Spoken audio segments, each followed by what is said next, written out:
Salam Horas menjua-jua, jua-jua, Yahobu, Ahoy, Rahayu-rahayu, Salpe, salam keselamatan. Selamat bertemu kita kembali dalam channel ini ya Tuhan. Kawan-kawan, saudara-saudara yang terkasih, kita mengadakan siaran ini karena kami rasa saudara seperti saya juga ingin tahu betapa pentingnya terang di zaman sekarang ini. Bukan hanya untuk kerohanian, tetapi juga untuk persenjataan. Bukan hanya untuk persenjataan rohani, tetapi juga persenjataan, betul-betul persenjataan canggih. Mari kita saling mendorong untuk mensubscribe dan bagikan video ini. Untuk memulai perenungan kita, Bapak Ibu, saudaraku yang terkasih, mari kita terima penyertaan dari Tuhan kita. Kasih karunia dan damai sejahtera dari Allah, Bapa kita, dan dari Tuhan Yesus Kristus menyertai kamu. Amin. Firman yang akan kita renungkan, Bapak Ibu saudaraku yang terkasih, dalam minggu Advent pertama ini sebagai epistel di minggu tanggal 30 November tahun 2025. Kita sudah nyalakan satu lilin di sana. Ditentukan dari Roma 13 ayat 11 sampai 14. Di minggu keempat Advent tahun 2024 juga perikop ini, tapi mulai dari ayat 12 sampai 14 merupakan epistel untuk minggu kita itu. Jadi kalau perlu untuk semakin mendalam, ya, dengarkanlah khotbah saya juga untuk tanggal 21 Desember tahun 2024. Kita baca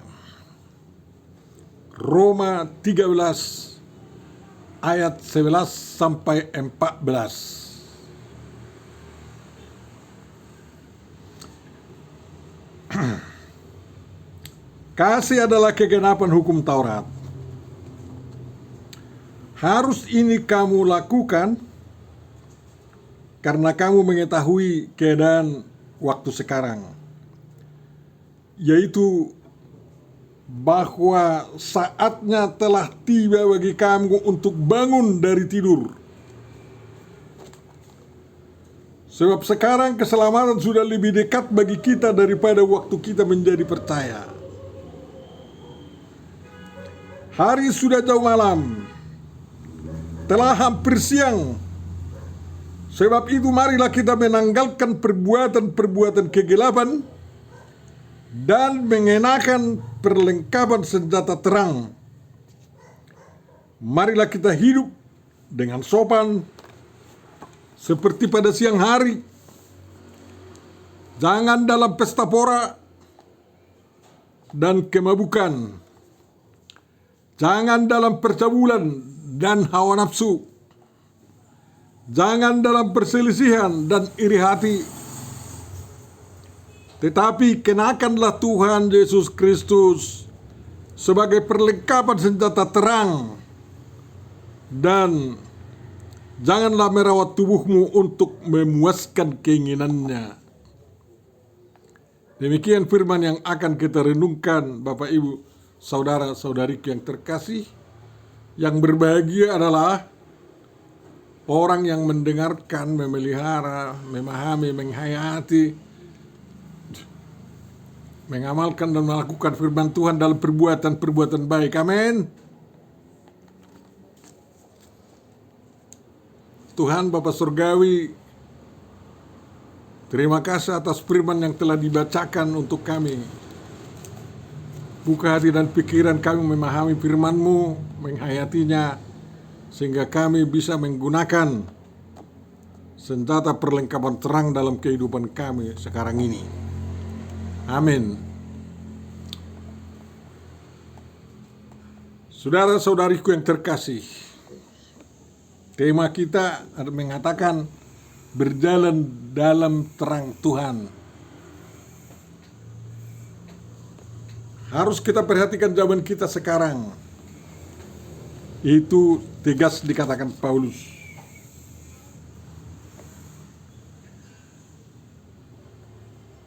Harus kita ketahui keadaan waktu sekarang,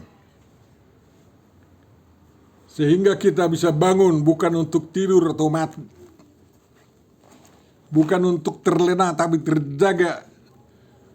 Bukan tanpa senjata, tapi harus lengkap dengan persenjataan. Persenjataan yang bagaimana ya? Aku pun kurang tahu persenjataan mana yang kita pakai. Mari kita selidiki dulu. Kita sering mendengar perang Israel lawan Hamas di Gaza. Ada senjata Israel yang bernama Iron Dome yang bisa menangkis semua peluru kendali yang ditembakkan oleh musuh-musuhnya ke negeri Israel, walaupun itu ratusan sekali menembak.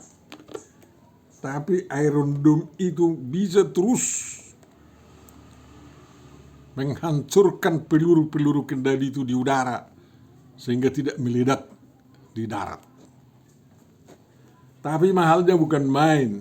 Mahal bukan main. Lebih dari $10.000 satu peluru.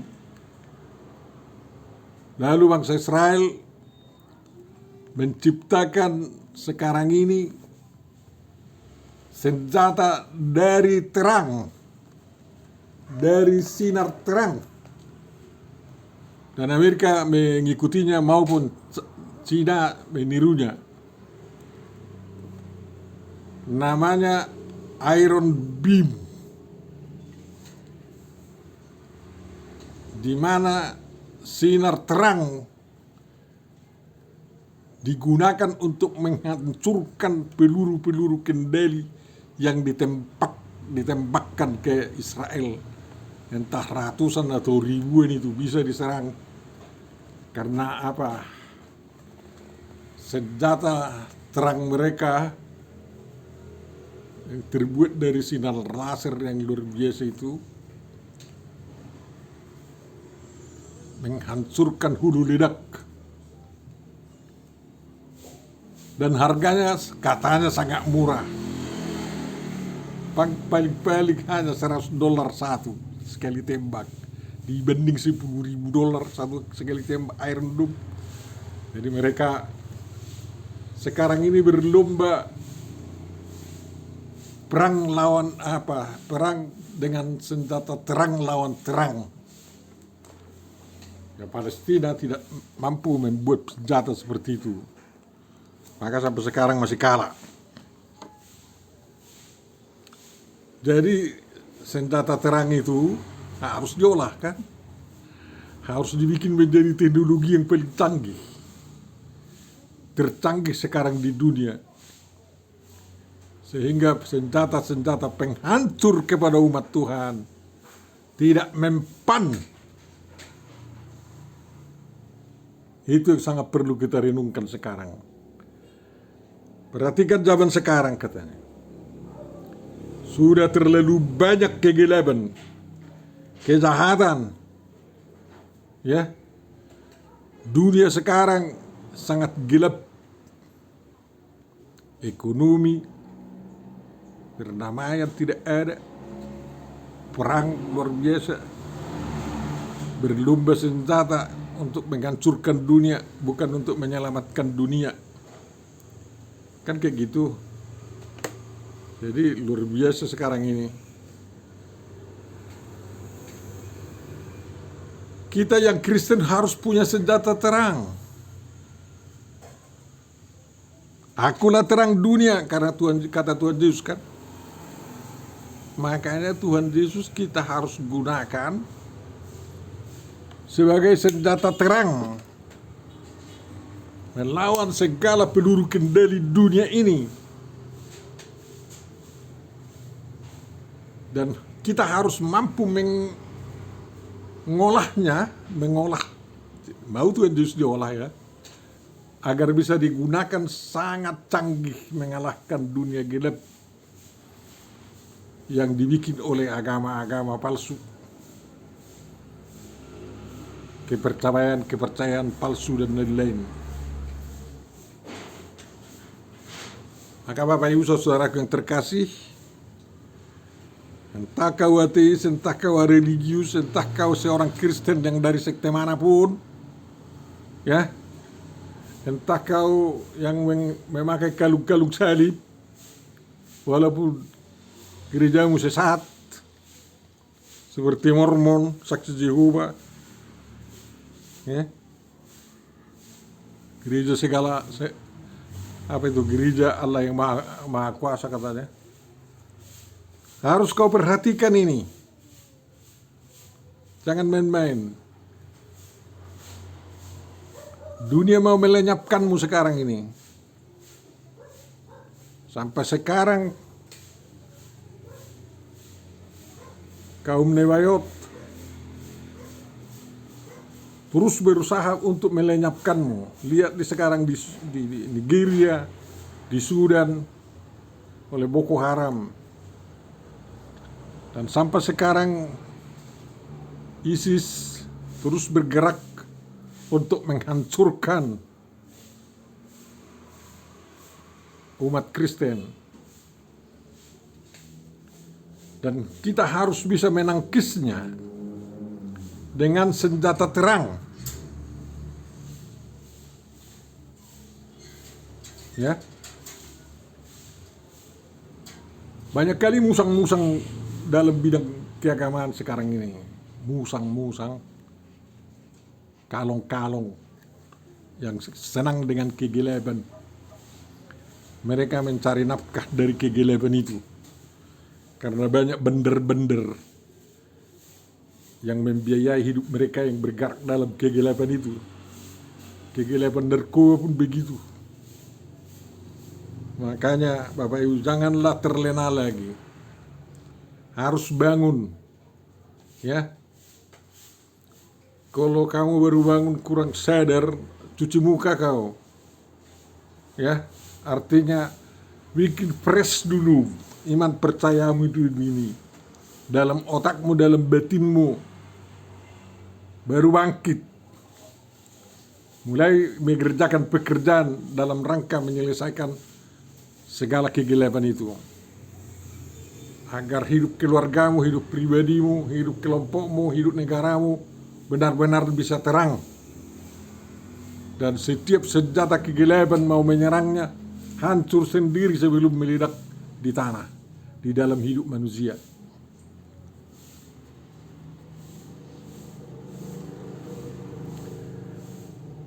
Sekarang keselamatan itu telah kita terima, akan kita terima,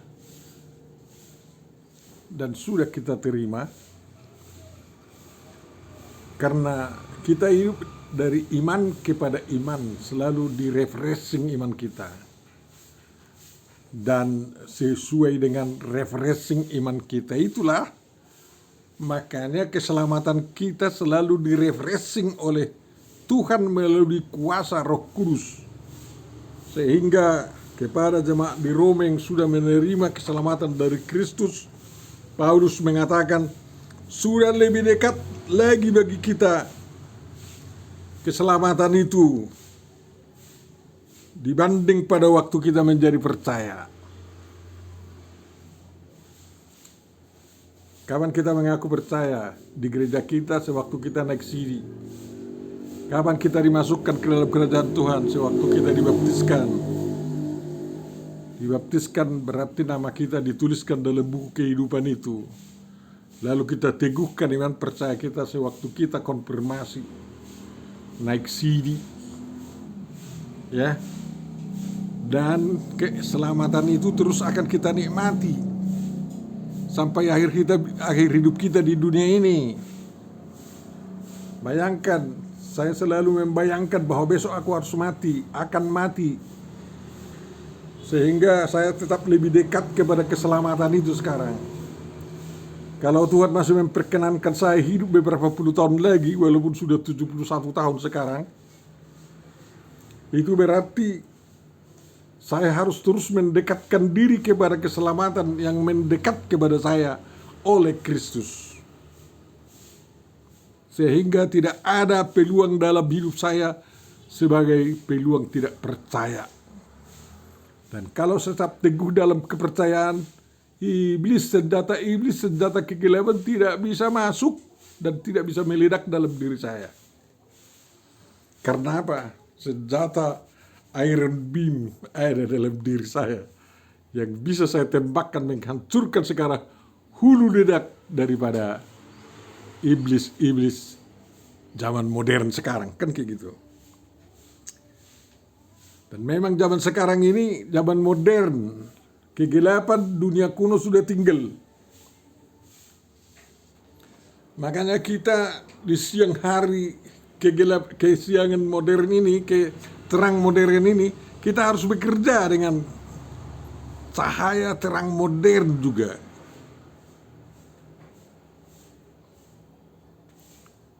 Dosa yang paling besar adalah kita lalai akan tugas. Itulah dosa sekarang, itu melawan gerakan Roh Kudus itu. Kalau kita mau diajak Roh Kudus bekerja, setiap pagi kita terus bangkit berdiri, bersyukur kepada Tuhan, lalu melanjutkan pekerjaan-pekerjaan kita. Dan kalau itu nanti Tuhan inginkan untuk dilanjutkan besok, kalau ada lagi waktu besok, silahkan aja. Kalau tidak ada, selesaikan hari demi hari tugas kita itu. Makanya perbuatan kegelapan tidak sempat lagi untuk menguasai diri kita, ya. Jangan, tidak sempat lagi sebenarnya. Saya juga heran melihat orang-orang yang masih sempat berjudi online dan judi apa, walaupun banyak uang dari situ. Indonesia sekarang ini menawarkan judi online ala Indonesia, meniru-niru orang luar negeri yang menipu rakyat Indonesia. Tapi ternyata judi online Indonesia pun menipu rakyat Indonesia. Gelap semua. Tinggalkan itu. Telanjangi kegelapan judi-judi modern sekarang. Telanjangi kegelapan narkoba yang dilakukan sekarang. Telanjangi kegelapan iri hati yang diakibatkan oleh cemburu keagamaan sekarang ini.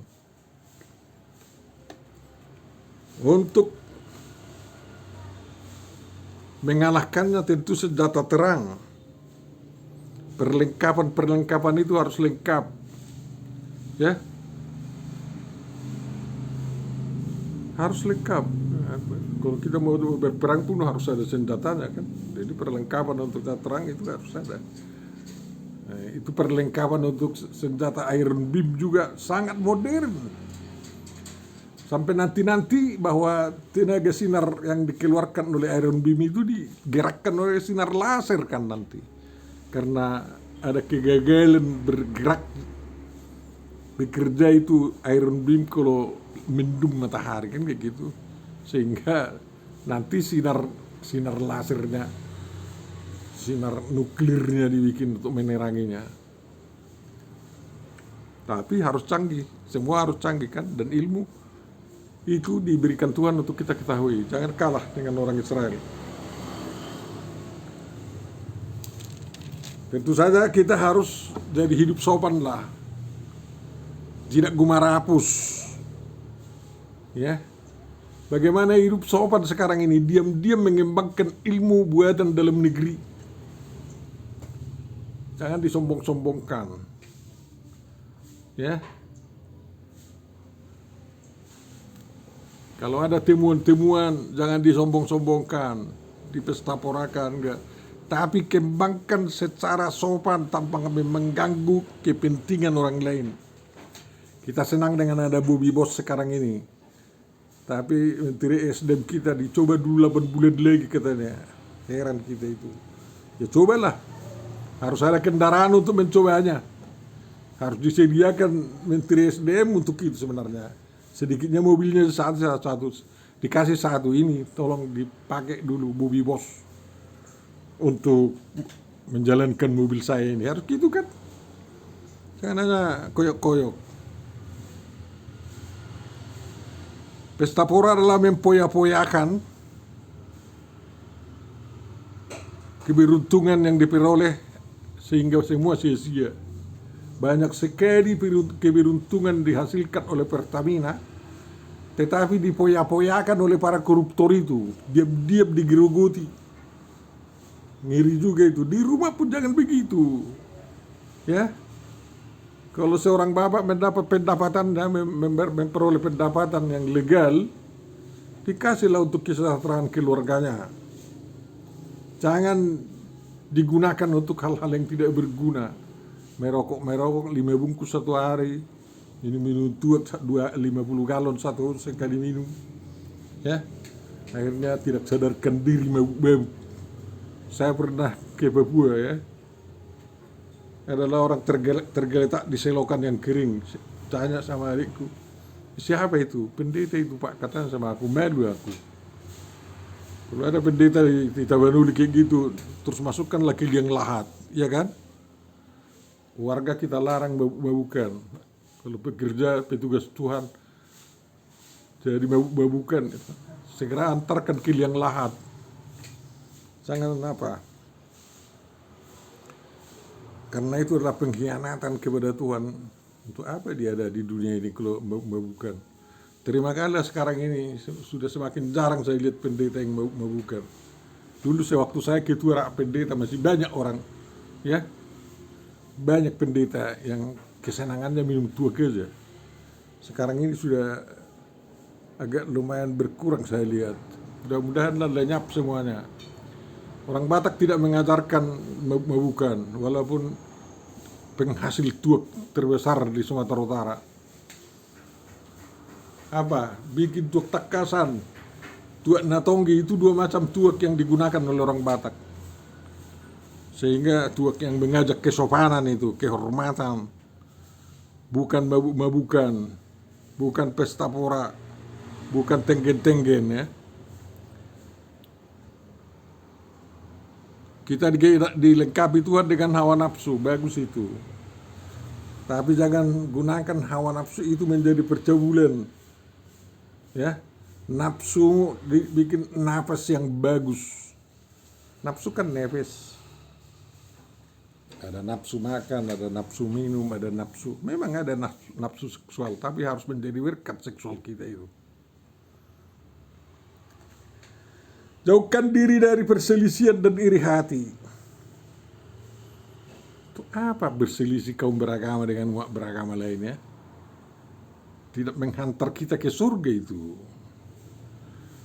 Iri terhadap umat beragama lain juga tidak menghantar kita ke surga, tapi menghantar kita ke neraka. Untuk apa diiri hati orang lain? Kalau dia makmur karena agamanya, dimakmurkanlah. Bagi-bagi paling kemakmurannya. Kalau dia ke surga dari jalan agamanya, senanglah. Ikuti dia kalau kamu mau ikut ke surga, kan kayak gitu. Jadi jangan iri hati. Sekarang ini, ya, di Sudan, di Nigeria, ada penindasan terhadap orang Kristen karena umat beragama yang menindas itu iri hati terhadap orang Kristen. Karena orang Kristen itu agak kaya-kaya memang, ya. Jadi kalau kita umat beragama jadi kaya, bikinlah kekayaan kita menjadi kekayaan yang bersosial kepada masyarakat yang lain. Agar itu bisa terlaksana, kenakan Tuhan Yesus sebagai perlengkapan senjata terang. Jadi Tuhan Yesus di depan, ya. Tuhan Yesus lagi. Tuhan Yesus dalam rohnya berdiam dalam hati kita. Kita menjadi rumah Tuhan, dimuja Tuhan, ya. Tuhan Yesus itu kan sungguh lembut, ya, Sungguh lembut Tuhan memanggil, katanya kan. Ya lembut dipanggilnya kita. Hai marilah, katanya. Maulah dipanggil. Jangan harus dengan senjata. Makanya kaum ateis di Eropa, semakin banyak sekarang ateis di Eropa ini, menjauhkan diri dari anugerah kemerdekaan yang diberikan Tuhan Yesus Kristus. Nanti mampus kau kalau semakin menjauh dari situ. Kembali kau kepada Tuhan Yesus, hai kaum ateis di Belanda, di Jerman, di mana? Saya dengar di Jerman itu sudah 40-50% ateis. Di Belanda 70%. Bagaimana ini kalian ini? Kalian tinggalkan peradaban terang yang dianugerahkan Tuhan kepada kalian. Kembali kau, agar bisa langgeng masa depanmu. Sekarang kalau karena orang lain beragama melihat kau ateis, mereka mau membuat kau menjadi pengikut agamanya, agar kembali kau kepada yang mereka bilang juga terang, padahal sama kita itu kegelapan juga sebenarnya. Karena terjadi penindasan atas nama agama tersebut. Di Kristen kita sudah membebaskan diri dari sikap penindasan terhadap orang lain. Kita sudah menjadi penegak hak asasi manusia. Makanya jangan salah gunakan anugerah Tuhan kita itu. Kembali kepada budaya yang dianugerahkan oleh Yesus Kristus melalui kekristenan, ke negaramu, ke dalam kehidupanmu. Kan kayak gitu. Kita sekarang berlomba memajukan ilmu dalam rangka mengurus tubuh kita, mengurus kepentingan kita, ya, mengurus semua. Jadi kemajuan kuliner kita dalam rangka mengurus kemajuan kita, mengurus tubuh kita dan bangsa kita. Tapi setelah kita sehat, janganlah berpoya-poya, jangan menggunakan kesehatan kita itu menjadi berdosa kembali. Jangan. Ya. Bukan keinginan kita yang harus kita puaskan, tapi keinginan kemanusiaan dan keinginan Tuhan. Di dalam keinginan kemanusiaan itu ada keinginan kita yang sangat terhormat juga. Mari kita puaskan itu, Tuhan tidak melarangnya. Tapi kalau kau memuaskan nafsu hanya kehendakmu, lebih baik kau dimasukkan ke liang lahat. Tuhan memberkati kalian, Tuhan memberkati kita. Senjata terang telah dipersiapkan untuk kamu untuk melawan dunia ini. Dan untuk melawan segala senjata kegelapan dunia ini, sekarang persiapkan dirimu menggunakannya. Jangan kau bodoh. Untuk apa ada senjata nuklir di Amerika kalau tidak ada yang bisa menggunakannya? Untuk apa ada senjata Americana di Israel kalau tidak ada tentara Israel yang bisa menggunakannya? Untuk apa Iron Dome dan Iron Beam ada kalau tidak ada orang yang mampu menggunakannya? Untuk apa senjata terang, perlengkapan senjata terang ada, itu Yesus Kristus kalau kau tidak tahu menggunakannya.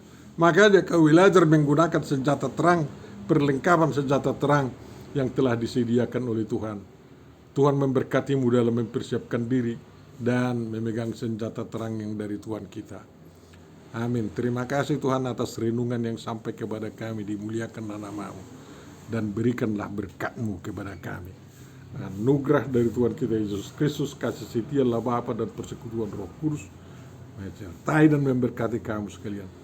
Amin.